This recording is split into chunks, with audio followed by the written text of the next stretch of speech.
ஏன்னா சில கடகராசிக்காரர்களுக்கெல்லாம் பார்த்தீங்கன்னா அஷ்டம சனியில் ராகு சேர்க்கை இருக்கிறதுனால பார்த்தீங்கன்னா வருமானத்தை விட செலவுகள் அதிகரிக்கும். ஒரு சின்ன செலவு பெரிய செலவாக போகும். அதாவது பார்த்தீங்கன்னா எதையுமே திட்டமிட்டபடி செய்தால் அது கொஞ்சம் சரியாக இருக்கும், அது பார்த்துக்கோங்க. அதே போல் ஏற்கனவே ராசிக்கு விரயஸ்தானத்தில் குரு இருக்கார். நிறைய செலவுகள் அதிகமாக இருக்குது. அதே போல் குடும்ப உறவினர்களிடையே கருத்து வேறுபாடுகள் அதிகமாக இருக்கும். அதே போல் பார்த்திங்கன்னா மனைவி இடையே புதிய சண்டைகள் பிறக்கும். சம்பந்தமே இல்லாத சின்ன சண்டைகள் பிறக்கும், புதிய சண்டைகள் பிறக்கும். ஒரு அந்யுன்யம் இருக்காது, ஒரு பாதிப்பு இருக்கும், மனசில் ஒரு அண்டர்ஸ்டாண்டிங் இருக்காது.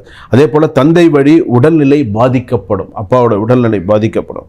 அதே போல் வெளிநாட்டில் பணியாற்றி வரும். இப்போ உங்கள் வீட்டில் யாராவது கடகராசியில் இருக்கிறவங்க வெளிநாட்டில் இருக்காங்கன்னு சொன்னால், குறிப்பாக உங்கள் வீட்டு மாப்பிள்ளைகள் வெளிநாட்டில் வேலை செய்கிறாங்க அப்படின்னு சொன்னால் சில தடங்கல்களும் பிரச்சனைகளும் வரும். நீங்கள் இந்த விஷயத்தில் கவனமாக இருங்க. எதுக்காக நான் சொல்கிறேன்னா, எதுக்காக நான் மாப்பிள்ளை